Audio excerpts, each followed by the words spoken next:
ሰላም ተኸታተልትና ከመይ ቀኒኹም ሎሙውን ብዛዕባ እዚ ኣብ ኣሜሪካን ቬነዙዌላን ዝምዕብል ዘሎ ኩነታት ክንዘራረብ ኢና ዶክተር መብራቱ እንኳዕ ደሓን መጻእካ ከም ዝፍለጥ ኣብዚ ሳለስተ እዚ ብቐዳም ማለት እዩ መንግስቲ ኣሜሪካ ንናይ ቬነዙዌላ ፕሬዚደንት ኒኮላስ ማዱሮ ካብ ገዝኡ ኸይዶም ኣምፂኦም ኣለዉ ዳርጋ ፍሉይ ተርእዮ እኳ ተዘይኮነ ንነዊሕ ግዜ ከምኡ ኣይሰማዕናን ነርና እዚ ኩነታት እዚ ከመይ ኢሉ ማዕቢሉ እንታይ ከ ማለት እዩ እንታይ ሳዕቤንካ ኣለዎ ኢልካ ምርኣዩ ኣገዳሲ ይመስለኒ ስለዚ በቲ ፕሬዚደንት እስከ ንጀምር ከም ዝፍለጥ ቬነዙዌላ ኣብ ደቡብ ኣሜሪካ እትርከብ ብፍላይ ከዓ ኣብቲ ሰሜናዊ ምብራቕ ናይ ደቡብ ኣሜሪካ እትርከብ ሃገርያ ከባቢ 30 ሚልዮን ህዝቢ ኣለዋ ዝበዝሐ ግዜ ከዓኒ ኣብቲ መጀመርያ እዋን ብተኸታታሊ ዕልዋታት ብወታደራውያን መራሕቲ ብድሕሪኡ እውን ብዳርጋ ማሕበርነታውያን ዝኣምኑ ገስገስቲ ወይ ሪቮሉሽነሪና በሃልቲ ከም በዓል ቻቨዝ ወላዚ ማድሮ እውን ክትመሓደር ዝፀንሐት እያ እስከ ብማድሮ ንጀምር እሞ ማድሮ ከመይ ኢሉ ናብ ስልጣን መፅኡ ምናልባሽ እውን ምስ ቻቨዝ ክነተሓሕዞ ስለ ዘለና ብቻቨዝ እውን ክንጅምር እንኽእል መስለኒ يغني دكتور سامسون كمون سمعتنا كم يغنيهم من البات فنزويلا الروح سلزخانة خابانا ناي فنزويلا كونتات نحنا يسألونا نسلز سنتاي قد سنة زعبا خبابينا بزعبا عدنا نطرح زين زارب زبلو سباتالو جن بزعبا أمريكا عن إينا نزارب زلنا أمريكا إذا زي تقولوا بوتا يلن كساب حجي أو عالمنا تازا حيلت هاجريا أب كل خبابيتات عالم صوت زلوا هاجريا كنت بقدماي مثلا national security document و strategies بالdocument استنتنايو أمريكا معراباوي كفال ناي عالم زي أوروبا قديفكا قرمت حدش معراب ناي مونرو دوكتريني لو موزلو زي دوبوبن مع كلاين سمين أمريكا بمولو بتتاو ناي كالوت هاجرات نايزن حيالات هاجرات زي بلو كخون زبل بوليسي كم زلو رئينا نيرنا أزا حجنتاي زلو مالتي تن كاب أمريكا وصاي مس تشاينا مس روسيا طبق زندنا زلون ويكا مسنا أمريكا بوليسي مسنا أمريكا ربحان دليسن زي كيد بوليسي زلون هاجرات بوليسي أن داغمتم قمت كجبرالو ويكا مزناي بوليسي أمريكا فيرست زبل بوليسي مسؤخ داخم زلون إيو زري هجيك صاب حجي دارقا بقالات يخجلت صنيحو ترامب أبزو خلاء مرجعو نكندا مبل 51 ستيت كنقبراينا نجرينلاند بتحسينا نقطوينا كبل جنبيرو بقالات يخجلت صنيحو جن أب فنزويلا بتكبر بجبري بايتا وريدو بساطة قبر صنيحو مالتي كابت زوهاب مغنياتات فنزويلا بمجدي سدت بمجدي دراغ ويكا أسفارس مزور كمون ماني لوندرينج زولا أب أمريكا زي حقاوي أكيداتات ويكا ناي نقدي أكيداتات تقبرالا نتي ناي مادورو سرعات ناي كارتل سرعات إلو زقلصو ترامب هجي كاب جزية شابيس جميركا فنزويلا أزي هبتام هاجريا فلايكا بندادي كابتما بعالمنا اللواز بحالا هاجراتيا يتبوليسنا تامسنا أمريكا سلزي كادو جن أمريكا أو لفنزويلا حيال صوتينا يكون طبانا معكب صوتخ قبر صنيحة بفلاي ندادي كابن فنزويلا وسيون أبكال بوتاتات كم زي كيد جيركا ني فنزويلا حنقكا نايكون طبا صبطي أم مقبار زبل بوليس صنيحو هجي فنزويلا حيال كتبا زنبرا هاجر جنت خمس بقى قدام يزولنا ايكونومي اكستراكتيفيو ناب ندادي تراح زمركوت لزخونه تندادي دو مسبله እትናይ ቬኔዙዌላ ገንዘብ አንቆልቂሉ ኢንፍሌሽን ላዕለ ኸይዱ ቁጠባ አንቀልቂሉ ናብራ ዳርጋ ኣብዘይ ከኣለሉ ኸይዱ ገንዘብ ሲ ህዝቢ ብኸሻ ገይሩ ክንቀሳቀስ ጀሚሩ ከምኡውን ሓንቲ ባኒ መዓት ናይ ቬኔዙዌላ ገንዘብ ኣውፂእካ ክትገዝእ ሽት መነባብሮ ትሕሰብ ንዓበየ ኸይድ ከሎ ኣብ ውሽጢ ህዝቢ ተቃውሞታት ነይሩ እዩ ግን ብፍላይ ከዓ 30 ሚልዮን ኢልካ ህዝቢ ቬኔዙዌላ ኣብዚ ዝሓለፈ ዓመታት ዳርጋ 7 ሚልዮን ካብ ህዝቢ ቬኔዙዌላ ንደገ ተሰዲዱ እዩ በዚ ናይ ቁጠባ ፀቕጢ ማለት እዩ ሃገራት ኣሜሪካ ምስ ደቡብ ኣሜሪካን ማእከላይ ኣሜሪካን ምስ ኣሜሪካ ሕብራት መንግስታት ኣሜሪካ ላዕልን ታሕትን ዝኸይድ ዝምድናታት ኣለዎን ካብ 60ታት 50ታት 70ታት ሒዝካ ገሊአን ሃገራት ብፍላይ ዓብይ ፀቕጢ እዩ ዝግበረለን ነይሩ ፍላይተን ኣሜሪካ ከምናታ ከም ናይ ስትራቴጂካዊ ኣገዳስነት ኣለዎን ትብለን ሃገራት ዓብይ ፀቕጢ ትገብረለን ፀኒሓ ገሊኡ ብተዘዋዋሪ ኸውን ገሊኡ ከዓ ብቐጥታ ክሳብ ተሮሪስትስ እንዳሃነፅካ እንዳፈጠርካ ኣብ ልዕሊ መንግስታት ብፍላይ ከዓ ናሽናሊስትስ ኤንድ ኮሙኒስትስ ሃገራውያንን ናይ ደሳዊ ኣተሓሳስባ ዘለዎም መንግስታት ኣብቲ ከባቢ መንግስቲ ኣሜሪካ ሓያል ፀቕጢ ክግበረሎም ሰኒሑ ብፍላይ ኣብተን ንኣሽቱ ሃገራት ከም ኪባ ዝበላ ከም ቬኔዙዌላ ከም ኒካራጓ ሆንዱራስ ዝበላ ዓብይ ፀቕጢ ክግበር ፀኒሑ ኣብኡን ኣብ ገሊኡ እዋን እውን ናይ ኣሜሪካ ዳርጋ ናይ ግብረ ሽበራ ስርዓታት ትብሎም ትኽእል ኢኻ ብወርልድ ባንክን ብኣይኤምኤፍን ዝዝወሩ እዚ ናይ ኣሜሪካ ናይ ናሽናል ሴኪሪቲ ብቐጥታ ምስ ሲኣይኤ ተሓባቢሩ ብቐጥታ ምትእስሳው ገይሩ ፀቕጢ ዝገብረሎም ስርዓታት ናይ ማእከላይ ኣሜሪካ ነይሮም እዮም ብናይ ኣሜሪካ ብምትእትታው ናብ ሲቪላዊ ጎንፂ ናብ ሲቪል ወር ዝኸዳ ሃገራት ነይረን እየን ቬኔዙዌላ ከዓ ሓንቲ ካብአን እያ ሕጂ ከም እተሓሳስባ እቲ ስርዓታት ናይ ቬኔዙዌላ ወተሃደራውያን ይኹኑ ዋላ ህዝቦም ፀቕጢ ዝገብሩ ገዛእቲ ውልቀ መለኽቲ ይምሰሉ ግን ዝበዝሕ ግዜ ሃገራውያን እዮም ደሳዊ ኣተሓሳስባ እውን ዘለዎም እዮም ካብተን ዓበይቲ ሃገራት ምናልባት ደሳዊ ኣተሓሳስባ ዘለዋ ትመስል ሃገር ብራዚል እያ ግን ኣሜሪካ ብላዕሊ ብራዚል ዓብ ፀቕጢ ክትገብር ኣፀጋሚ ምክንያቱ ኣዝዩ ዓብ ሃገር እዩ ብራዚል ከምኡም ብዙሕ ህዝቢ ዘለዋ ሃገር እያ ግን ምስ ናይ ትራምፕ ምምፃእ ኣብ ልዕሊ ብራዚል እውን ፀቕጢ ክግበር ይከኣል ይኸውን ካብተን ነዚ ናይ ማዱሮ ምጥላፍ ወይ ጭውያ ዲና ክንብሎ ካብተን ዝኾነና ሃገራት ሓንቲ ብራዚል እያ ንኣብነት ሉላ ዳ ሲልቫ ናይ ብራዚል ፕሬሲደንት ካብተን ዝኾነንዎ እዩ ኪባ እውን ኮንዲናቶላ ስለዚ እቲ መበገሲ እዩ እንታይ እዩ ካብቲ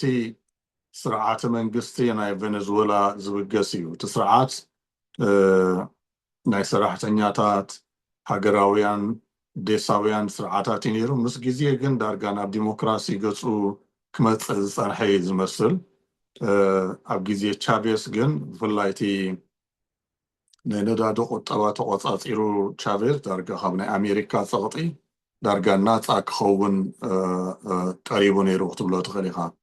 ግን ኣሜሪካ ነዚ ስለዘይተቐበለቶ ኣብ ልዕሊ ቻቬስ ፀቕጢ ክትገብር ጀሚራ ኣብ 2013 ከዓ ድሕሪ ቻቬስ ካብ ስልጣን ምስ ተኣልየ ወይ ከዓ ምስ ሞተ እቶም ኣብቲ መንግስቲ ናቱ ዝነበሩ ኣብቲ ሰዓት ናቱ ዝነበሩ ከም በዓል ማዱሮ ዝበሉ ተካእቲ ኮይኖም መፅኦም ማለት እዩ ማዱሮ ክጅምር ከሎ ናይ ትሬድ ዩኒየን ሓላፊ መራሒ እዩ ነይሩ ድሓር ግን ናብ መንግስቲ ምስ ቀረበ ምስ ስርዓት ቻቬስ ተቀራሪቡ ማለት እዩ ክሳብ ናይ ኣቦ መንበር ናይ ባይቶ ኮይኑ ነይሩ ከምኡውን ናይ ወፃኢ ጉዳያት ሚኒስትር ኮይኑ ነይሩ ኣብ መወዳእታ ከዓ ምክትል ፕሬሲደንት ናይ ቬኔዙዌላ ነይሩ ቻቬስ ካብ ስልጣን ምስ ተኣልየ ከዓ ፕሬሲደንት ናይ ቬኔዙዌላ ኮይኑ ማለት እዩ ሕጂ እቲ ናይ ማዱሮ ናይ በይኑ ዘይኮነ ካብቲ ናይ ቻቬስ ኣትሒዝካ ክትሪኦ ኣለካ ማለቶም ቻቬሳስ ዝበሃሉ ኣተሓሳስብኦም ሃገራዊ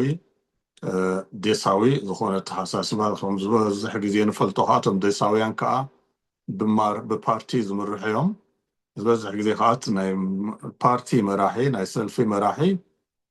ኣዝዩ ሓያል ቦታ እዩ ዘለዎ ዳርጋ ፓርቲታት ናብ ውልቀ መልኪ እየን ዝሰጋገራ ስለዚ እቲ ፓርቲ ኣብ ቬኔዙዌላ ዝነበረ ዓብላሊ ኮይኑ ቻቬዝ ዳርጋ ውልቃዊ መራሒ ክትብሎ ትኽእል ኢኻ እዚ ማዱሮ ከዓ ካብ ቻቬዝ ንላዕሊ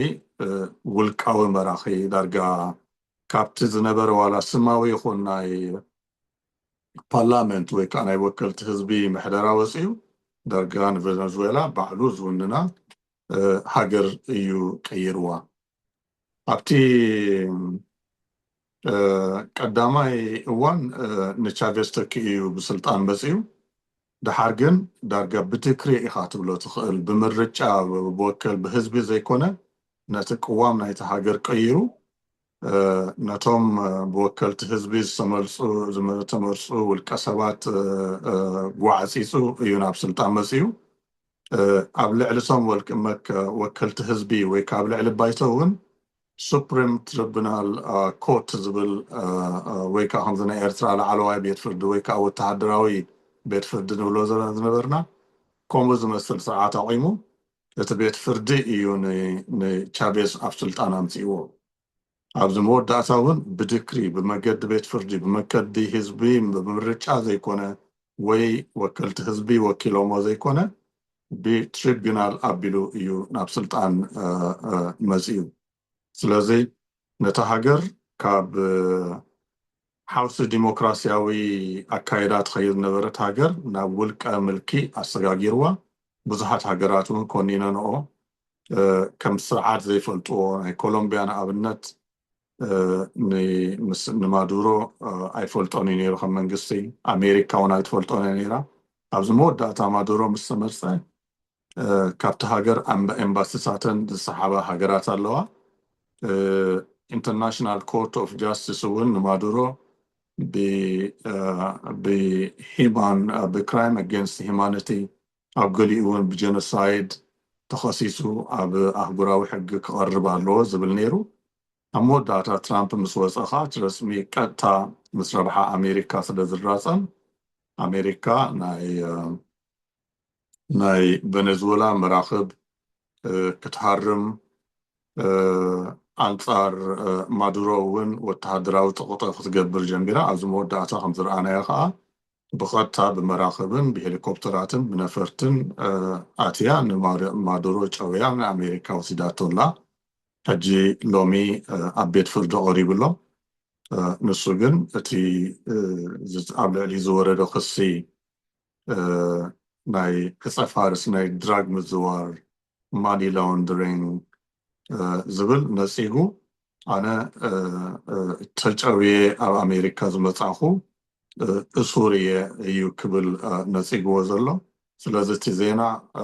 ዝምዕብል ዘሎ ሓዱሽ ዜና እዩ ኣብ መወዳእቱ ኣይበፅሐን ዘሎ ግን ተኣምራቱ ትምልክታቱ ብዙሕ ሳዕቤን ክህልዎ ክእል ኢምፕሊኬሽን ናቱ ሓያል ክኸውን እዩ ከምዚ ዝበልካዮ ቬኔዙዌላ ዳርጋ ናብ ዲሞክራሲ ገፃ ትኸይድ ዝነበረት ሃገር እያ ብፍላይ ኣብቲ ናይ መጀመርያ ተስዓታት ዳርጋ ኣብቲ ናይ ዓለማዊ ንግዲ WHO ኣብቲ IMF ገፃ ትፅጋዕ እውን ነይራ እያ ምምፃእ ናይ ሁጎ ቻቬዝ እውን ካብኡ እዩ ዝጅምር ኣብ 1992 ዕልዋ ገይሩ ፈቲኑ ነይሩ ኣይሰለጦን ተኣሲሩ ነይሩ ኣብቲ እዋን እቲ ሽዑ ሓንቲ ካብተን ጠበቃታቱ ዝነበረት እዛ ሲልያ ፍሎረስ እዚኣ ሕጂ ምስ ማዱሮ ተኣሲራ መፅያ ደላ ሰይቲ ማዱሮ እያ ማለት እዩ ማዱሮ ትምህርቲ የብሉን ሃይስኩል እውን ኣይወደአን እዩ ዝብሎ እቲ ናቱ ድሕረ ባይታ ክትሪኦ ከለካ ግን ከምቲ ዝበልካዮ ምስቲ ናይ ዩኒየን ኮይኑ መፅኡ ኣብ ገለ እዋን እውን ኣውቲስታ ማኪና ከም ዝነበረ ይንገረሉ እዩ ጋርዲ እውን ነይሩ ይበሃል እዩ ኣብ ገለ እዋን ግን ኣብቲ ባይቶ ምስ መፀ ብፍላይ ከዓ ምስ ሁጎ ቻቨዝ ክደናገፅ ምስ ጀመረ ኣብ ሚኒስተርነት ሌቨል እውን መፂ ከም ዝበልካዮ ማለት እዩ ሚኒስተር ጉዳያት ወፃኢ ኮይኑ ምክትል ፕሬዚደንት ኮይኑ ዳርጋ ኣብቲ 2013 ሁጎ ቻቨዝ ካንሰር ሓሚሙ ሞቱ ዘይተርፍ ኣብ ዝኾነሉ እዋን ከዓኒ ንማዱሮ ምሮፂ ኢሉ ከይዱ ክበሃል ከኣል እዩ ብቲ እዋን እቲ ካልእ እዋን ክንሪኦ ከለና ምናልባሽ እንድሕሪ ምልስ ክንብል ከለና እውን እዚ ቻቪዝሞ ወይ ቻቪዝኒዝም ዝበሃል ናይ ሂጎ ቻቨዝ ፖሊሲ ብዙሕ ግዜ ኣብቲ ፀጋማዊ ማሕበርነታዊ ሓንሳብ እውን ኮሙኒስት ወይ ዴሳዋ ዓይነት ኮይኑ ማድሮ እውን ንዑ እዩ ክኽተሎ ፀኒሑ ክንብሎ ንኽእል ኢና ግን ፈላሊኻ እንድሕር ሪኢኻዮ ዳርጋ ሂጎ ቻቨዝ ኣብቲ እዋን እቲ ኣብ ዝነበሮ ብፍላይ ኣብ ቀዳማይ እዋን ፅቡቃት መራሕቲ ምፅኡ ነቲ ናይ ነዳዳ ማዕቢሉ ኣብ ህዝቢ ቁሩብ ለውጢ እውን ከርኢ ጀሚሩ ነይሩ እዩ እቲ ማሕበራዊ ፍትሒ ዝበሃል ከም ኣምር ተጠቂሙ ማለት እዩ ድሓር ግን ተቃውሞ ክበዝሖ ምስ ጀመረ ዳርጋ እቲ ፀጥታ ጀሚሩ እቲ ሰራዊት ገይሩ ህዝቢ ክኣስር ክቐትል ምስ ጀመረ ልክዕ ኣብዚ ሕጂ ማድሮ ንሪኦ ዘለና ኩነታት ኣብኡ እዩ መፂኡ ክንብሎ ንኽእል እዩ ኣብዚ ምናልባሽ ምስኡ ክነቐምጦ ዘለና ማድሮ ኣብ ጎኒ ነይሩ እዛ ሕጂ ምክትል ፕሬዚደንት ዝነበረት ፕሬዚደንት ኮይና ዘላ ዝበሃል እውን ኣብ ጎኒ ሁጎ ቻቨዝን ኣብ ጎኒ ማድሮን ዝነበሩ እዮም ክልቲኣቶም ማለት እዩ ንድሕሪት ክንመፅእ ከለና ኣብዚ ናይ ማድሮ ግዜ ብፍላይ ከዓኒ ኣብቲ ናይ ካልኣይን ሳልሳይን ምርጫ 2018-2024 ዳርጋ ከምዚ ትብሎ ዘለኻ ብኣዋጅ ነቲ ሃገር ከካይዳ ፀኒሑ ካብ 2018 ድሕሪ ጀሚረን ከዓ ዝበዝሓ ናይ ምዕራብ ሃገራት ገለገለ ናይ ላቲን ኣሜሪካ ሃገራት እውን ንማድሮ ከም ሓደ ሕጋዊ መንግስቲ ኣይተቐበልኦም ክንብል ንኽእል ኢና ግን ምዚ ናይ ዩክሬን ኩናት ከዓኒ ዳርጋ ዝበዝሓ ናይ ምዕራብ ሃገራት ከዓ ገፀን ክመልሳሉ ጀሚረን ነረን ዝበሃል ኣሎ ምክንያቱ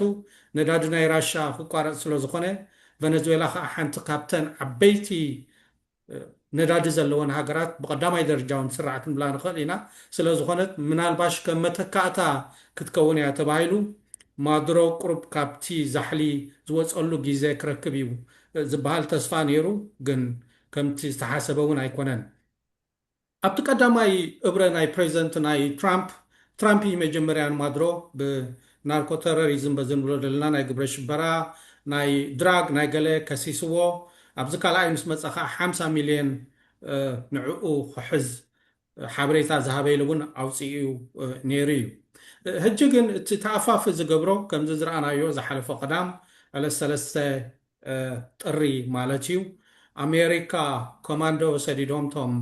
ናቶም ዴልታ ፎርስ ዝበሃሉ ሰዲዶም ክሳብ ሕጂ ፈሊጥናያ ዘለና ከባቢ 200 ዝኾኑ ዴልታ ፎርስ ከባቢ 150 ዝኾና ኣየር ናይ ኣሜሪካ ዝተፈላለያ ዓይነታት ማለት እዩ ተሳቲፎን እዩ ዝበሃል ዘሎ እዚ ስርሒት እዚ ግን ማዕረኹ እንድኡ ክኸዱስ ኣየሰከፎምን ዶ እዩ ዘብለካ ምክንያቱ ከምቲ ዓንተይ ዝበልክዎ ሓደ ተመክሮ ኣብ ላቲን ኣሜሪካ ተነይሩ ናይ ፓናማ እዩ ኣብቲ እዋነትን ጀነራል ኢማኑኤል ከይዶም ዳርጋ ኣሽሓት ሰራዊት ኣምፂኦም ንፓናማ ወሪሮም እዮም ወሲዶሞ ከምዚ ናይ ማድሮ ጠውዮሞ ኣይኮነን ማለት እዩ ከምኡ ተመሳሳሊ እውን ኣብ 94 ኣብ ሶማልያ ፈቲኖም ነይሮም ንፈራሕ ኣይዲድ ንክሕዝ እዮም ተዘይተጋግየ ግን ዳርጋ ፈሽሎም ክንብሎ ንኽእል ኢና እታ ኦፕሬሽን እቲኣ ፈሽላ ኣሜሪካውያን ብዙሓት ሞይቶሞም ክልተ ወይ እውን ካብኡ ንላዕሊ እውን ክኾና ክእላየን ካብተን ሽዑ ዝነበራ ኣፓቺ ሄሊኮፕተር ተሃሪመን ሰራዊት ኣሜሪካ ብፍላይ እቶም ዝተቐትሉ ኣብ ጎደናታት ናይ ሶማልያ ክጎትዎም ርኢና ኢና እዚ ስርሒት እዚ ምናልባሽ ንሕና ወታደራት ኣይኮናን ግን እንታይ ማዕረኽ እንድዛ ኣተኣማሚንዎም ምክንያቱ ቨነዙዌላ ክንሪኣ ከለና ስኒ ምስ ራሻ ስምምዕ ዝነበራ ምስ ቻይና ስምምዕ ዝነበራ ምስ ኢራን ስምምዕ ዝነበራ ዝበዝሐ ኣፅዋራታ ከዓኒ እንኮላይ ናይ ራዳራት እንኮላይ ናይ ተዋጋእቲ ነፈርቲ እንኮላይ ናቶም ሚሳይላት ዝሳም ድበሃል ሳርፌስ ታየር ሚሳይላት ከይተረፈ ካብ በዓል ራሻ ካብ በዓል ቻይና ዝመፅእ ዝነበረ ገሊኡ እውን ካብ ኢራን ክኸውን ይኽእል እዩ እዚ ኩሉ ኣፅዋር ዘለዋ ሃገር ከባቢ 30 ሚልዮን ዘለዋ ብኡ መጠን ክንሪኦ ንኽእል ኢና እቲ ሰራዊታ ማዕረኽ እንደይ ተኣማሚኖም እዮም ናይ ውሽጢ ኢድ ነይርዎ ዶ ክኸውን ይኽእል ድበሃል ኣካታ ዓይነት ትበሃል ኣሎ ኣነ ናይ ውሽጢ ኢድ ነይርዎ እየ ዝብል ግን ንሕና ዝበዝሕ ግዜ ብዛዕባ ሰራዊት ክንዛረብ ከለና ምዚ ከባቢና ኢና ነዛምዶ ንኣብነት ኣብ ኤርትራ ብዙሕ ሰራዊት ኣሎ 200-300 ሽሕ ክኸውን ይኽእል ኣብ ኢትዮጵያ እውን ልዕሉ ክኸውን ይኽእል ግን ብዙሕ ሰራዊት ጥራይ ዘይኮነ ኣብ ባይታ ከዓ ንዓመታት ክዋጋእ ዝፀንሐ ሰራዊት ኣሎ ዋላ ውሑድ ተኾነ እውን ዝነዓቕ የለን ከምዚ ሕጂ ናይ ትግራይ ዝበልናዮ ዝረኣናዮ ቅድሚ ሕጂ ንትግራይ ሲ ኣብይ ኣብ 2 ሰሙን ክውድአ ኢሉ እዩ ኸይዱ ግን ኣብቲ ባህሊ ኣብቲ ህዝቢ ኣብቲ ሕብረተሰብ ኣብቲ ሰራዊት ናይ ምውጋእ ባህሊ ልምዲ እውን ስለ ዘሎ ብሓደ መዓልቲ ብቐሊሉ ትውድእ ኣይኮነን ኣብዚ ደቡብ ኣሜሪካ ግን ናይ ፀጥታ ትካላት ኣለዉ ወተሃደራት እውን ኣለዉ ግን ሓያል ሰራዊት ኣለዋ ትብላ ሃገርሲ የላን ምክንያቱ እተን ሃገራት ነንሓድሕደን ዝዋጋኣ ሃገራት ኣይኮናን ንኣብነት ቬነዙዌላን ኮሎምቢያን ዘይምስማዕ ክህልዎ ንኽእል እዩ ግን ዝበዝሕ ግዜ ንውሕዳት ሸፋቱ ወይ ከዓ ናይ ከምዚ ናይ ናርኮቲክ ናይ ናርኮ ሽበራታት ኣብ ዕፀ ፋርስ ዝዘዋውሩ ሓይልታት ንዖም ኣብ ምህዳን ኣብ ዶባት ዝዋፈር ሰራዊት እምበር ግንባር ንግንባር ዝገጥም ሰራዊት የብለንን ቬነዙዌላ እውን ምስተን ከባቢኣ ዘለዋ ሃገራሲ ውግእ ተካይድ ሃገር ኣይኮነትን ኣብ ውሽጢ ህዝባ ሓያል ፀቕጢ ዝገብር ናይ ፀጥታን ናይ ሰራዊትን መሓውር ኣለዋ ግን ምስ ናይ መንግስቲ ኣሜሪካ ሓይሊ ክዳረግ ዝኽእል ወይ ገጢሙ ክስዕር ዝኽእል ሓይሊ ኣይኮነን ምክንያቱ ናይ ውግእ ተመክሮ ዘለዎ ብብዝሕን ብዕጥቅን ዘለዎ ሰራዊት ኣይኮነን ግን ከምኡ ኢሉ ከሎስ እቲ መስርሕ ዳርጋ ቀሊል ነይሩ ኢኻ ክትብሎ ትኽእል ንኣብነት ኪባ ኣውፅያቶ ከም ዘላስ ኣብቲ ዝተገብረ ንማዱሮ ኣብ ምትሓዝ ኣብ ዝተገብረ ቃልሲ ወይ ከዓ ብድሆ ካብቶም ዝበዝሑ ዝሞቱ ናይ ኪባ ወተሃደራት እዮም ሕጂ ካብኡ ብተዛማዲ ክትሪኦ ከለሃስ ኪባ ተመክሮ ናይ ምስ ኣሜሪካ ድዩ ምስ ካልኦት ሃገራት ኮሙኒስታዊ ተሓሳስባ ዘለዎም ምስ ራሽያ ዝምድና ዘለዎም ኣብ ባይታ ናይ ጎሪላን ናይ ካልእን ውግእ ልምዲ ዘለዎም ካብ ኪባ ሓሊፎም ናብ ኣፍሪቃ ናብ ካልእ ከባቢታት ደቡብ ኣሜሪካን ከይዶም ዝዋግኡ ወተሃደራት ዝነበሩ ሃገር እያ ኪባ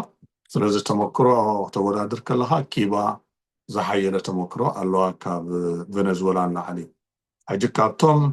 ንሻቬስ ንምሕላው ኢሎም ዝሞቱ ወተሃደራት እውን ናይ ኪባ ወተሃደራት እዮም ምናልባት ኣብቲ ኮማንዶ ናይ ቬነዙዌላ ነቲ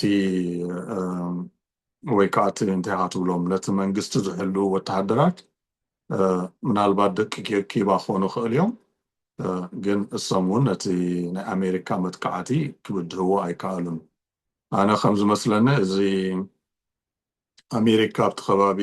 ገማግም ባሕሪ ናይ ቬነዙዌላ ዝገብሮ ፅንሐት ምንቅስቓሳት ንግዚኡ ነቲ ኣብ ልዕሊ ናይ ነዳዲ ማዕቀብ ንምሕያል ትገብሮ ዝነበረት ምንቅስቓስ ክመስል ይኽእል እዩ ወይ ከዓ ምንቅስቓስ ናይ ሰባትን ናይ ድራግን ክመስል ይኽእል እዩ ግን ካብኡ ሓሊፉ ነዚ ናይ ማድሮ ምጭዋይ ወይ ምጥላፍ ብዙሕ ምድላው ዝተገብረሉ እዩ ዝመስል እቲ ስርሒት ክትሪኦ ከለካ ብለይቲ ዝተፈፀመ ከምዚ ዝበልካያ ብዙሓት ነፈርቲ 150 ነፈርቲ 4 መራኽብ ነፈርቲ ዝስከማ መራኽብ ዘሳተፈ እዩ ስለዚ እዚ ንነዊሕ ዝኸደ መፅናዕቲ ዝተገብሮ መስርሕ እዩ ነይሩ ዋላ ማዱሮ ቅድሚ ሕጂ እውን ኣሜሪካ ንዓይ ካብ ስልጣን ክትኣልየኒ ትደሊ ኣላ ኢሉ እኳ ይዛረብ እንተነበረ ግን ምድላዋት ዝገበረ ኣይመስልን ስለዚ ዳርጋ እቲ መጥቃዕቲ ሓፂርን ብዙሕ መፅናዕቲ ዝተገብሮን ብወዝቢ ዝተታሕዘ እዩ ዝመስል ማዱሮ ከምዚ ትብሎ ዘለካ ሓደ ኣሜሪካ ሓያል ዝኾነ ወታደራዊ ዓቕሚ ከም ዘለዋ ኩሉ ዝፈልጦ እዩ ብኩሉ ዓይነት ነገር ማለት እዩ ብወታደራዊ ዓቕሚ ብቴክኖሎጂ ብኩሉ ነገር ምናልባሽ ኩሉ ግዜ እቲ ሓደ ኣብዚ ኩነታት እዚ ክብድ ከም ዝብል ዝገብሮ ብፍላይ ነቲ ብደገ ዝርድኦ ከምዚ ዝበልካዮ እቶም ዝበዝሑ ኣብቲ ግርጭት ዝሞቱ ዝተባህሉ እቶም ዓጀብቲ ናይ ማዱሮ እዮም እቶም ዓጀብቲ ናይ ማዱሮ ከዓኒ ዝበዝሑ ኪባውያን ከም ዝነበሩ እዩ ዝፍለጥ ሕጂ ኪኖቶም ኣብቲ ቀረባ ዘለዉ ናቶ ዓጀብትን ማዱሮ ዝተኸላኸለሉ ሰብ ከምዘየሎ እዩ ዘርእየካ እቲ ኩነታት ማለት እዩ እቲ ናይ ቬነዙዌላ ሓይሊ ኣየር ናይ ቨነዙዌላ ሓይሊ ባሕሪ ብፍላይ ብኩሉ እቲ ናይ ቨነዙዌላ ናይ ምክልኻል ዓቕሚ ወይ ናይ ኣሜሪካ ቴክኖሎጂ ናይ ኣሜሪካ ሓይልን ክራሽ ገይሩ ከም ዘይትስእ ገይርዎ ኣለዎ ማለት እዩ ወይ ከዓኒ ብገንዘብ ገዚእዎ ከም ዘሎ እዩ ዘርእየካ እቲ ኩነታት ምናልባሽ ከም ዘንብሎ ዘለና እዚ ኩነታት እዚ ሓድሽ ስለ ዝኾነ እንዳማዕበለ ከዓ ይኸይድ ስለ ዘሎ ኣብ ቀረባ እንሪኦን እንሰምዖን ኩነታት ክህሉ እዩ ኪኖዚ ምስ እንኸይድ ግን ቅድሚ መጥቃዕቲ ምግባሮም ዝበዝሕ ግዜ ብስናይ ኢራቅ ዝተመክሮ ከም ዝረኣናዮ ከም ዝበልከዮ ሚሳይላት ክህልዋ ክእል እዩ ራዳራት ክህልዋ ክእል እዩ ግን ነቲ ራዳራት ሚሳይላት ጃም ዝገብር ቴክኖሎጂ እውን ኣሎ ስለዚ ነቲ ምንቅስቃስ ናይ ኣሜሪካ እቶም ደቂ ቬነዙዌላ ወይ ከዓ እቲ ምክልኻል ናይ ቬነዙዌላ ክበፅሖ ወይ ክርድኦ ወይ ከዓ ከንብቦ እውን ከይክእል ይኽእል እዩ እንድሕር ደኣ ጃም ጌርካ ብፍላይ ከዓ ሎሚ ዘሎ ሓድሽ ቴክኖሎጂ ናይ ሰብ ምንቅስቃስ ዘይኮነ ዲጂታል ሲስተም ገለ እዩ ስለዚ ነቲ ራዳርን ነቲ ናይ ሚሳይላትን ብምሉኡ ኢንካፓሲቴት ወይ ከዓ ከም ዝመክን ገይሮሞ ክኾኑ ክእሉ እዮም ስለዚ ብለይቲ ብሰላሕታ ብቐሊሉ ኣትዮም ክኾኑ ክእሉ እዮም ግን ወተሃደራት ኣብ ባይታ ኣትዮም ስለ ዝኾኑ ንዕኡ ክትገብር ናይ ማዱሮ ህላዌ ኣበይ ከም ዘሎ መን ይከላኸለሉ ከም ዘሎ ምንቅስቃሳቱ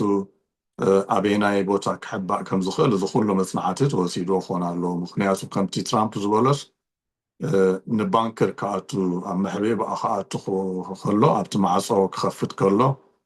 ተደናግዩ ኣብኡ እዩ ተታሒዙ እዩ ዝበሃል ምናልባት ኣብቲ ባንከር ምስ ኣተወ ካልእ ናይ ምክልኻል መስርሕ ነይርዎ ክኸውን ይኽእል ዶ ኣይኽእልን ትራምፕ ከም ዝበሎ ኣብቲ ቀዳማይ መደብ እቲ ነገር ተወዲኡ ኣብኡ ተዘይፍፀም ነይሩ ካልኣይ መደብ ወይ ከዓ ፕላን ቢ እውን ነይርና እዩ ዝብል እወ ክሳብ ሕጂ ሰሚዕናዮ ዘለና ኣሜሪካውያን ኩሉ እቲ ናይ ማድሮ ተሓቢኡሉ ዝነበረ ዋላ እቲ ባንከር ፈሊጦሞ ተዳልዮምሉ ከም ዝኸዱ እዩ ሎሚ ዝወፅእ ዘሎ ዜናታት ማለት እዩ ካብዚ ምስ ንቕፅል ግን ኣሜሪካ ንሓንቲ ሃገር ከይዳ ናታ ፕሬዚደንት ጨውያ ንሃገራ መፅያ ትፈርዶላ ከምዚ ሓንቲ ወይ ድበልካዮ ማድሮ ክሳብ ሕጂ ኣነ ፕሬዚደንት ወላ ሓንቲ ኣይገበርኩን እዩ ዝብል ዘሎ ወላ እኳ ብገበናት ናይ ሰብኣዊ መሰላት ኣብ ቬነዙዌላ ዝጨፍጨፎም ሰባት እዚ ኣሜሪካ ትብሎ ዘላ ተወሳኺ ክስ እውን ክህልዎ እንተኸኣለ ማለት እዩ እንታይ ክፍረድ እዩ ብሕጂ ክንሪኦ ኢና ዜሮም ዜሮም ከኣስርዎ ምዃኖም ግን ዳርጋ ርዱ እዩ ክትብሎ እትኽእል ነገር እዩ ማለት እዩ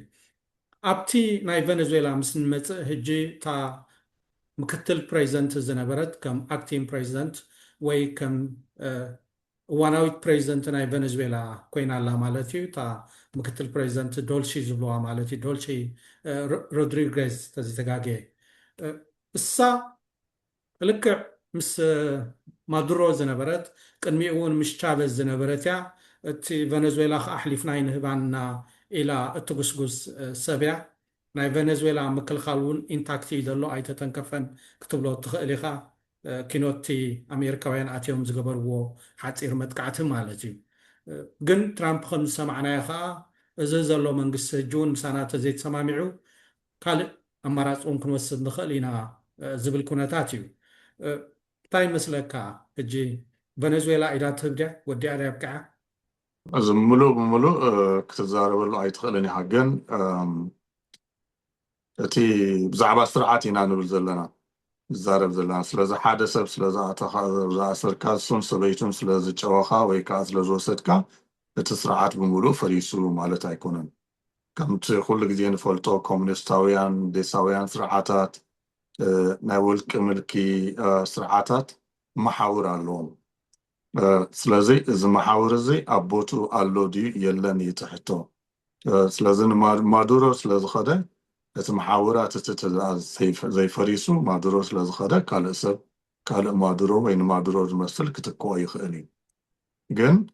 ኣብ ቬነዙዌላ ሓያል ተቃውሞ ከዓ ፀኒሑ እዩ ብሕጊ ብህዝቢ ዝተመርፀ መንግስቲ ነይሩ ብዙሓት ሃገራት እውን ዝድግፍኦ ዝነበረ ንዑ ዳርጋ ብዕልዋ ገይሩ እዩ ማዱሮ ናብ ስልጣን መፅኡ ነቲ ብወከልቲ ህዝቢ ዘይኮነ ተመሪፁ ከም ዝበልናያ ብትሪቡናል ብቤት ፍርዲ ንሱ ባዕሉ ዘቆሞ ንዑ ዝግፍ ቤት ፍርዲ ኣቢሉ ስለ ዝመፀ ስለዚ እቲ ተቃውሞ ካብዚ ናይ ትራምፕ መጥቃዕቲ ክሳብ ክንደይ ፍናን ክሳብ ክንደይ ደገፍ ረክብ ኣሜሪካ ኣብ ባይታ ክሳብ ክንደይ ደገፍ ዝገብረሉ ነዚ ናይ ተቃውሞ ሓይሊ ወሳኒ ይመስለኒ ኣብ ባይቶ መሓውራት ዘለዎ እዩ ኣብ ህዝቢ እውን ወሪዱ መሓውራት ዘለዎ እዩ እቲ ህዝቢ ብናይ ቁጠባ ፀገማት ዝሳቀ ዘሎ እዩ ስለዚ ተፀቂጡ ዝኣንበር ንማዱሮ ፈቲዎ ኣድኒቅዎ ኣይኮነን ኣብ ስልጣን ፀኒሑ ስለዚ ተደኣ ነቲ ናይ ህዝቢ ደገፍ ዘይብሉ ስርዓት ኮይኑ እቲ ተቃውሞ ነቲ ናይ ህዝቢ ደገፍ መዝሚዙ ናይ ኣሜሪካ ሓይሊ መዝሚዙ ኣብ ስልጣን ክመፅእ ክኢሉ ናብ ስግግር ክኣቱ ዝኽእል መስለኒ ከምዚ ዝበልከያ ትራምፕ ተደኣ ኣብ ቬነዙዌላ ምምሕያሽ ተዘይሃልዩ እዚ ነገር እዚ ኣብዚ ዝውዳእ ኣይኮነን ኢሉ ነዛ ሎሚ መሓላ ገይራ ዘላ ኣብ ስልጣን መፅያ ዘላ ሰበይቲ እውን ከፈራርሓ ጀሚሩ ኣሎ ኣሜሪካ ከዓ ተኣትዎ ዘላ ብፍላይ ንህዝቢ ቬነዙዌላ ናብ ዲሞክራሲ ክተሰጋግር ጥራይ ኣይኮነትን እናታ ረብሓ ኣለዋ እንታይ ኢሉ ዘሎ ትራምፕ ነዚ ናይ ነዳዲ ናይ ቬነዙዌላ ናይ ኣሜሪካ ናይ ነዳዲ ኩባንያታት ኣትየን ነቲ ኢንፍራስትራክቸር ነቲ መስርሕ ናይ ምፅራይን ካልእን ንዑ ከም መሓየሽኦ ህዝቢ ቬነዙዌላ ከዓ ካብኡ ከም ዝጥቀርን ክንገብር ኢና እዩ ዝብል ዘሎ ስለዚ ስርዓት ናይ ምእላይ ጥራሕ ዘይኮነ ኣብ ቬነዙዌላ ኣቲኻ ናይ ቁጠባ ለውጢ ምግባር ከም ቁጠባ ቢልካ እውን ማሕበራዊ ለውጢ ከም ዝመፅእ ንምግባር እዩ ዝብል ዘሎ ክሳብ ክንደይ ይኸይድ ብሕጂ ዝርአ እዩ ግን ዘይሩ ዜጋታት ቬነዙዌላ ኣብቲ ለውጢ ክሳተፉ ዘኽእሎም መገዲ ወይ ስርዓት ይፍጠር ዶ ኣይፍጠርን እዩ ተዳ ኣሜሪካ ባዕላ ከምዚ ናይ ኢራቅ ዝገበረቶ ከም ናይ ኣፍጋኒስታን ዝገበረቶ ባዕለይ ለውጢ ከምፅእ ባዕለይ ከመሓድረኩም እየ ናብ ዝብል ተኸይዱ ባክፋየር ክገብር ክእል እዩ ንኣሜሪካ ተገምጢሉ ክሃርማ ክእል እዩ ተደኣ ንደቂ ቬነዙዌላ ኣብ ስልጣን ኣምፅያ ባዕሎም ንባዕሎም ዝመሓደርሉ መገዲ ክትፈጥር ክኢላ ነቲ ዘሎ ናይ ቁጠባ ፀቕጢ ተቐይሩ ናብ ህዝቢ ረሃዋን ካልእ ሰላማውን ምርግጋእን ናብ ዘመፅእ ስግግር ተደኣ ኣትያ ግን ምናልባት ኣብ ቬነዙዌላ ዝሓሸ ኩነታት ክፍጠር ዝኽእል ይመስለኒ ከምዚ ዝበልካዮ እዚ ኩነታት እዚ ኣሜሪካ ንህዝቢ ቬነዙዌላ ጥራሕ ኢሎም ኣይኮኑን ዝሰርሕዎ ደለዉ ምናልባሽ ኣብቲ ኣካታዕ ነጥቢ ፖለቲካዊ ድዩ ወይስ ናይ ነዳዲ ኩነታት እዩ ዝበሃል ኣብቲ ኣካታዓይ ዘሎ ኩነታት እዩ ኣሜሪካ ናይ ቬነዙዌላ ነዳዲ ከም ዝደልዩ ትራምፕ ከዓኒ ነዚ ኩነታት እዚ ከም ዝደልዮ ብሰፊሕ ክዛረበሉ ዝፀንሐ ኩነታት እዩ ምናልባሽ እቶም ካልኦት መራሕቲ ከም በዓልቲ ናይ ወፃኢ ሚኒስተር ይሓይሽ እምበር ትራምፕ ዳርጋ ሕቶ ነዳዲ ምዃኑ እዩ ዝዛረበሉ ብቐጥታ ክትብል ትኽእል ኢኻ ሕጂ ኪኖዚ ነዳዲ ምስክድና እውን ከም ዝትብሎ ዘለካ ፖለቲካዊ ኩነታት ናይ ቬነዙዌላን ይቕየር ድዩ እቲ ህዝቢ ዝሓሸ ምሕደራ ክረክብ ድዩ ወይስ ካልእ ዲክቴተር ጌርካ እቲ ቁጠባ ምምዝማዝ ጥራሕ እዩ እቲ ነዳዲ ምዝማዝ ጥራሕ እዩ ዝብል ክንሪኦ ኢና እቲ ናይ ኣሜሪካ ዓሸራ ኣብ ካልኦት ሃገራት ማዕረ ክንደይ ክሰርሕ እዩ ንዝብል እሱ እውን ሓደ ምልክት ክበና ይኽእል እዩ ከምዚ ዝበልካዮ ማለት እዩ ኩነዚ ክንሪኦ ከለና ግን ናብ ሳዕቤን ከ ናብ ካልኦት ሃገራት እንታይ እዩ ዝመስል ልክዕ ኣሜሪካ ኣብ ቬነዙዌላ ኸይዳ ስርዓት ቀይራ ነቲ ሃገር ከምዚ ትራምፕ ዝብሎ ዘሎ ባዕልና ክነመሓድራ ኢና እንድሕር ትብል ኮይና ኣብ ዓለም ክንደይ ግርጭታት ንርኢ ኣለና ክንደይ ንሕድሕደን ዝተፋነና ሃገራት ገሊአን ከዓ ዓበይቲ ሃገራት እናኣሽሕጠን ዝደልያ ከም ዘለዋ ንፁር እዩ ማለት እዩ እዚ ናይ ዩክሬን ባዕሉ ሓደ ዓብ ኩነታት እዩ ኩሉ ግዜ ትራምፕ ክፈትሐ ዝብሎ ማለት እዩ ኣሜሪካ ንቬነዙዌላ ከምኡ እንድሕር ገይራ ራሽያ ንዩክሬን ከምኡ ምግባራ ዳርጋ ሌጂቲሜት ወይ ከዓ ወግዓውነት የልብሰሎ ዶ እዩ ዝመስል ምናልባሽ እውን ብዓይኒ ቻይና ክንሪኦ ከለና ቻይና ንታይዋን ኩሉ ግዜ ትጥምታ እዚ ኩነታት እዚ ንዓኣ ኢምቦልደን ወይ ከብላሓ ይኽእል ዶ ኣሜሪካ ከምዚ ገይራ መንዳእ እሞ ክዛረበኒ ዝበሃል ዓይነት ኣተሓሳስባ ክመፅእ ክእል ድዩ ዝብል ሕቶ ኣሎ ኪኖዚ ምስ ከድና እውን እቲ ናይ ኣሜሪካ ኣብ ቨነዙዌላ ጥራሕ ደው ክብል ድዩ ከምዚ ዓይነት ወይ ኣልዒልካያ ነርካ ናይ በዓል ብራዚል ናይ በዓል ኮሎምቢያ ምናልባሽ እውን ናይ ካልኦት ሃገራት ኣብቲ ከባቢ ዘለዋ እዚ ናይ ምዕራባዊ ሄሚስፌር ናትና ቦታ እዩ ዝብል ኣተሓሳስባ ስለትገብር ዘላ ኣሜሪካ ኩሉ እታ ኣሜሪካ ማለት እዩ ኣሜሪካ ብበዓል ኣብ ላዕሊ ክሳብ ካናዳ ማእከላይ ኣሜሪካ ደቡብ ኣሜሪካ እዚ ግዛኣትና እዩ ኣብዚ ዝቐርብ የለን ዝብል ኣተሓሳስባ ተምፅእ ኣላ ምናልባሽ ካብቲ ናይ ቀደም ናይ ሱሳታት ናይ ሰብዓታት ተማሂሮም ዶ ይኾኑ ብፍላይ እዚ ናይ ኪባን ኒክለር ክራይሲስ ዝበሃል ዝነበረ ከምኡ ዓይነት ነገራት ከይመፆም ዶ ይኸውን ኪኑ እውን ሕጂ ኪኖ እዚ ናይ ኣሜሪካ ኣብ ግሪንላንድ ይጥምት ኣለዉ ምስ ስዌደን እውን ምትልላኽ የምፅእ ኣለዉ ትራምፕ እውን ነዚ ሕጂ ደጊሙ እውን ይዛረበሉ ኣሎ መጀመርያ ሕጂ ድመፀካ ሕቶ እንታይ እዩ ካብዚ ኸናበያ ኣሜሪካ ተኻልኣይ ሕቶ ድሕሪኡ ከዓኒ ንካልኦት ሃገራት ከ እንታይ ምህረን ምናልባሽ ኣብዚ ከባቢና ዘሎ ግጭት ወይ ግጭት ከይመፅእ ንፈርሆ ዘለና እውን ኣሜሪካ ዶ ሰላም ትምፀልና ትኸውን ድበሃል ኣተሓሳስባ ኩሉ ግዜ ከምኡ ዝገብር ኣሜሪካ ኣብ ካሊእ ኣውራያ ዘላ ግጭት ተመፀውን ኣይግድሳን እዩ ዲኸ ከሱ ደስምዕ ከምቲ ቅድሚ ሕጂ ዝበልናዮ እቲ ኩነታት ናይ ዓለም ይቕየር ከም ዘሎ እዩ ዘመልክት እቲ ወርልድ ኦርደር እንብሎ ማለት እዩ ኣሜሪካ ምስ ኤሮጳ ተላፊና ወይ ተሰማሚዓ ትመርሖ ዝነበራት ዓለም ደርጋ ይፈርስ ከም ዘሎ እዩ ዘርእየካ ምክንያቱ ኣሜሪካ ዋላ እኳ ከም ሓያል ሃገር ትፈለጥ ግን ዝበዝሕ ግዜ ብመገዲ ኔቶ ኣቢላ እያ ትንቀሳቐስ ነይራ ንሓደ ንኣባላት ኔቶ ኣባል ናይ ኔቶ ዝሃረመ ሃገር ንብሙሉእ ኔቶ ከም ዝሃረመ እዩ ዝፍለጥ ነይሩ ሓንቲ ናይ ሃገር ናይ ኔቶ እንትተሃሪማ ዴንማርክ እንትተሃሪማስ ኣሜሪካ ከም እተሃርመት ምዕራባዊ ዓለም ከም እተሃርመ እዩ ዝሕሰብ ነይሩ ሕጂ ግን ናይ ደገ ሓይሊ ኣይኮነን ዝሃርም ዘሎ ናይ ውሽጢ ምናልባት ናይ ቬኔዙዌላ ኣካል ናይ ኔቶ ስለ ዘይኮነት ክፀንሓልና ክእል እዩ ግን ናይ ዴንማርክ ናይ ግሪንላንድ ተርካ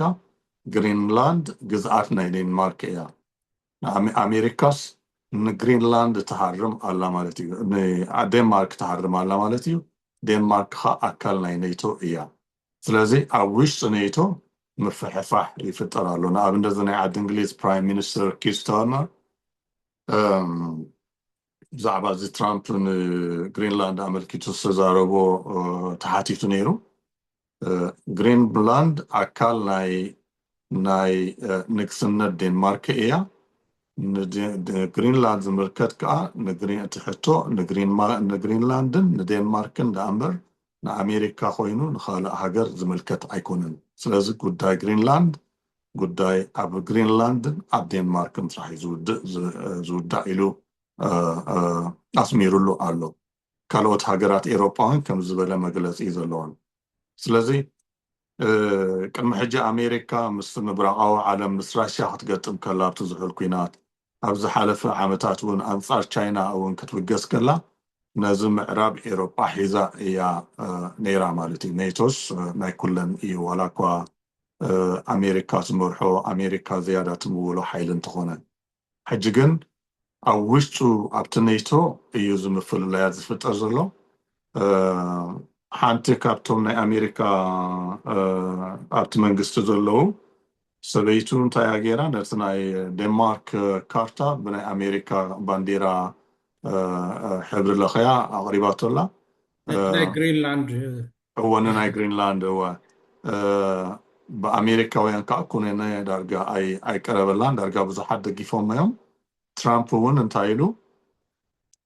ዴንማርክስ ብግሪንላንድ ብናይ ቻይናን ብናይ ሩስያን መራኸቢያ ተኸቢባ ዘላ ስለዚ ግሪንላንድ ናይ ኣሜሪካ ናይ ሴኪሪቲ ስግኣት ወይ ከዓ ኣካል ናይ ኣሜሪካ ናይ ሴኪሪቲ እያ ስለዚ ንግሪንላንድ ክንቆፃፀር ኣለና እዩ ዝብል ዘሎ እዚ ብክልተ መገዲ እዩ ዝግለፅ ሓደ ከም ብሰለስተ እውን ክንብሎ ንኽእል ኢና ሓደ ምዚ ናይ ኣሜሪካ ናይ ሞንሮ ዶክትሪን ዝበልናዮ ነቲ ግዝኣት ኣሜሪካ ዝበሃል የስፍሖ ኣሎ ማለት እዩ ትራምፕ ኣሜሪካ ክንብል ከለና ካናዳ ማእከላይ ኣሜሪካ ደቡብ ኣሜሪካ ዝነበረ ሕጂ ናብ ኣርክቲክ ከዓ ናብ ምብራቅ ኣርክቲክ ገጹን ይወስደሎ ማለት እዩ ግሪንላንድ ናብኡ ክእቲ ተኮይኑ እዚ ብክልተ መገዲ ዝግለጽ እዚ ናይ ኣርክቲክ ሰርክል በረድ ይመክኽ እዩ ዘሎ ምስ ግሎባል ዋርሚንግ ተታሒዙ ሕጂ ድሕሪ ቁሩብ ዓመታት እቲ ኣርክቲክ ሰርክል በረድ ዘይብሉ ከባቢታት ክኸውን እዩ ዝበሃል ስለዚ መራኽብ እቲ ብበረድ ተዓጊተን ዝነበራ ወይ ከዓ በረድ ክመክኽ ከሎ ኣብ ሳመር ወይ ከዓ ኣብቲ ናይ ሰሜን ሓጋይ ማለት እዩ መራኽብ ስሕት ኢለን ሰግራ ነይረን ሕጂ ግን እቲ በረድ ብምሉእ ስለ ዝመክኽ ግሪንላንድን ከምኡውን ኣብ ሰሜን ሰርክል ዘሎ በረድ ምስ መኸኸ እቲ ቦታታት ሕጂ መን ተቆፃፅሮ ወሳኒ እዩ ዝኸውን ዘሎ ንኣብነት ኖርዌይን ራሽያን ኣብ ትሕቲ ባሕሪ ዘሎ መሬት ዝግዝኣተይ እዩ ዝግዝኣተይ ዝብል ኣብ ባእሲ ይርከብ ኣለዋ ናይ ራሽያ ሳብማሪን ወይ ከዓ ጠለቕቲ መራኽብ ኣብ ታሕቲ ኣትየን ኣብቲ ናይ ኣርክቲክ ሰርክል ከባቢታት ባንዴራ ከም ዝተኸልዩ ዝንገር ኖርዌይ ከዓ ነዚ ተቃይማቶላ ሕጂ ምዝ ምምካኽ በረድ ተታሒዙ ግሪንላንድ ኣገዳሲ ከባቢ ክኸውን እዩ ማለት እዩ መራኽብ ክንዲ ብፓሲፊክ ኣቢለን ንኣሜሪካ ዝኸዳ ዝነበራ ሕጂ ብሰሜን ኣቢለን ብልዕሊ ግሪንላንድ ኣቢለን ናብ ኣሜሪካ ክመፃ ይኽእላ እየን ማለት እዩ ካልኣይ ግሪንላንድ ብዙሕ ማዕድናት ከም ዘለዋ እዩ ዝፍለጥ ኣሜሪካ ከዓ ምስ ትራምፕ ዝብሎ ዘሎ ኣሜሪካ ናብ ኢንዳስትሪ ገፃ ክተኩር ዝብሎ ዘሎ ፖሊሲ እቲ ናይ ግሪንላንድ ናይ ማዕድን ሃብቲ ኣገዳሲ እዩ ስለዚ እዚ ክንቋፀሮ ኣለና ራሽያን ቻይናን ክቋፀሮ የብሎምን ኣካል ናይ ኣሜሪካ ናይ ፖለቲካል ኢኮኖሚ ክኸውን ኣለዎ ዝብል እምነት እዩ ዘለዎ ብሓፈሹ ከዓ ዴንማርክን ኤሮጳዊ ሕብረትን ነዚ ከባቢ ግሪንላንድ ካብ ራሽያን ካብ ቻይናን ውሕስነቱ ከረጋግፁ ኣይክእሉን እዮም ስለዚ ናይ ኣሜሪካ ሓይሊ እዩ ኣብኡ ኮይኑ ክቋፀሮ ዘሎ ከምቲ ቀደም ሰላማዊ ኩነታት ስለ ዝነበረ ብክላባትን ብገለመለን ጌርካ ትቋፀሮ ኣይኮነን ስለዚ ኣብ ሓያል ሓይሊ ባሕርን ሓይሊ ኣየርን ክህሉ ኣለዎ ናብ ዝብል እዩ ዝኸይድ ዘሎ ትራምፕ ዳርጋ እዚ ኩነታት ብፍላይ እዚ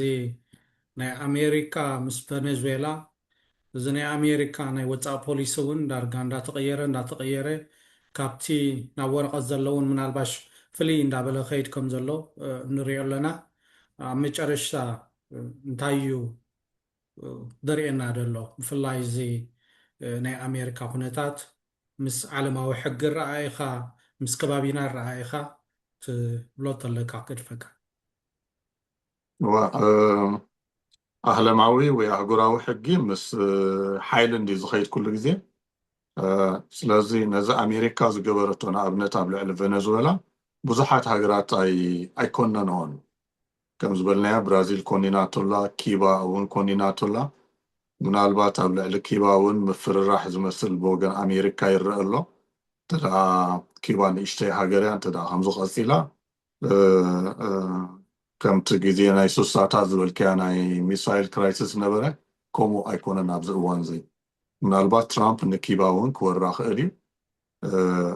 ስለዚ ኣብ ሓድሽ ኩነታት ኢና ተሰጋጊርና ዘለና ከምቲ ዓንተበይ ዝበልካዮ እውን ካልእ ኣምር ወይ ከዓ ካልእ ኣመት እውን ኣለዎ እንተዳ ኣሜሪካን ቬነዙዌላ ወሪራ ናይ ስርዓት ለውጢ ክትገብር ኮይና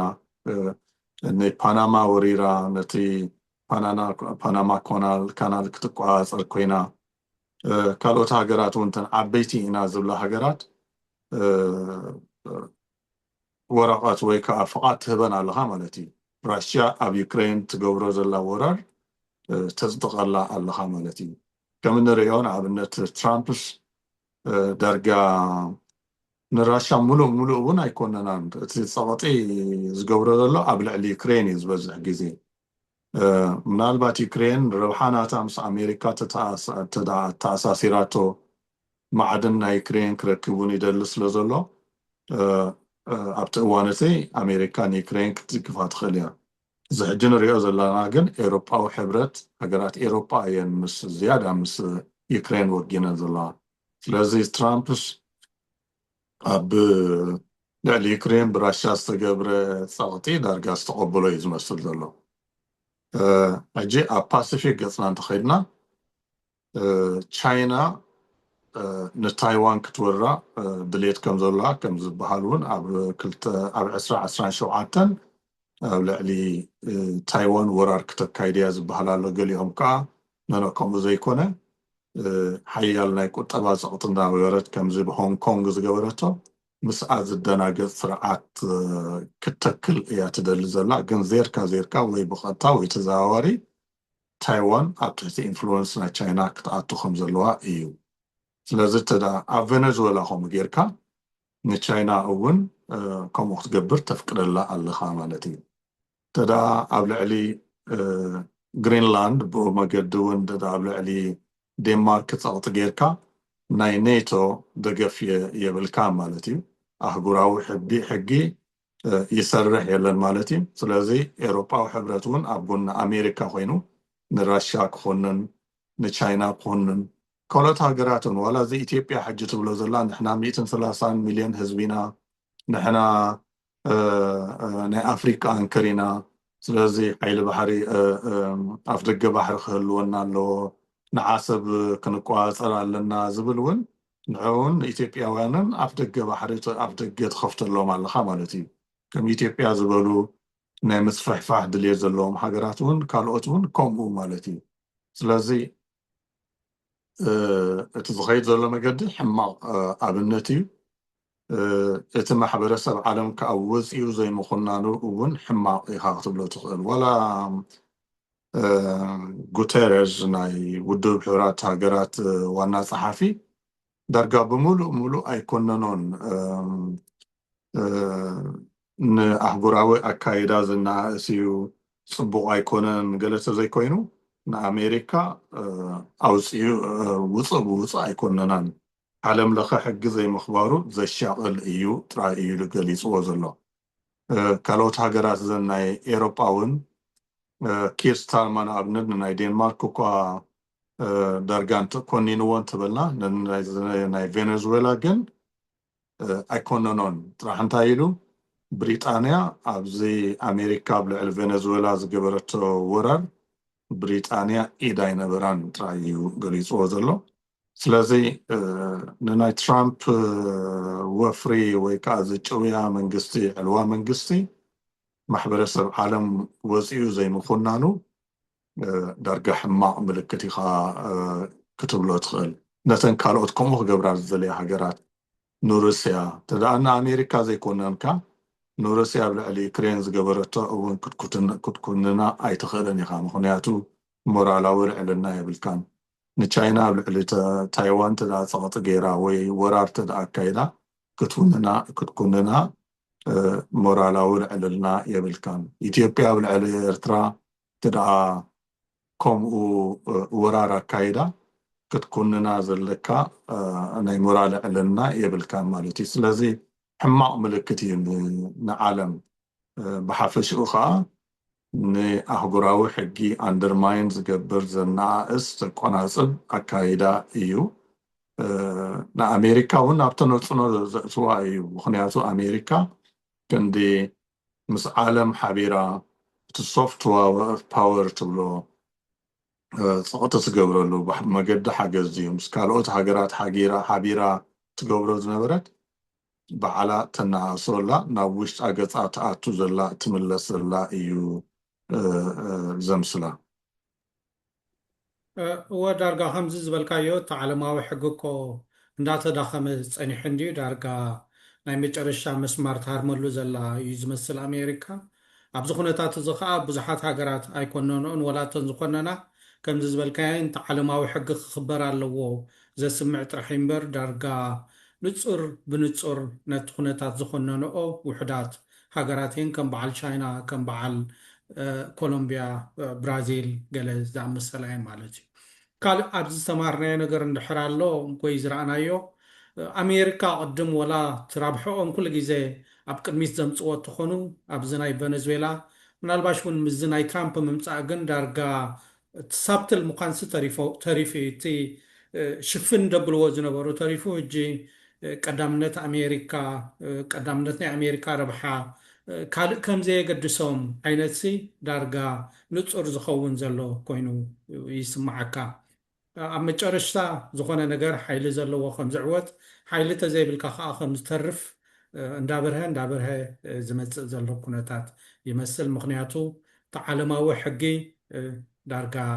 ንድሕሪት ተጎቲቲ ወላ እንተሰርሐ እውን ምስ ሞትካ እዩ ዝመስል ዘሎ። እታ ናይ ኤሮፓ ድሕሪ ካልኣይ ኩናት ዓለም ኣብ ኤሮፓ ኩሉ ግዜ ብታሪኹ ካብ ውግእ ናብ ውግእ ዝሰጋገር ዝነበረ ኮንቲነንት ወይ ኣህጉር እዩ። ድሕሪ ናይ ኩናት ዓለም ግን ናይ ዲሞክራሲ ትካላት ክስስኑ ክኢሎም እቲ ናይ ኔቶ ሓይሊ እውን ናይ ኣሜሪካ ምትእትታው ድሕሪ ካልኣይ ኩናት ዓለም ኤሮፓ ክትህነፅ ተኻኢላ ብናይ ኣሜሪካ ምትእትታው ማርሻል ፕላን ድዩ ኣቢልካ እዚ ኤሮፓን ኣሜሪካን ብሓደ ምምፀን ንኤሮፓ ርግእቲ ኮንቲነንት ኣህጉር ከም ትኸውን ገይርዋ ትርግኣት ናይ ኤሮፓን ናብ ኣሜሪካን እውን ናብ ዓለም ተሰጋጊሩ ክትብል ትኽእል ዝኽእል እያ። ምናልባት ዝያዳ ረብሓ ዝረኸባ ሓይሊ እቲ ናይ ኣሜሪካን እቲ ናይ ኤሮፓን ሓይሊ ምዕራባዊ ዓለም እዩ። ግን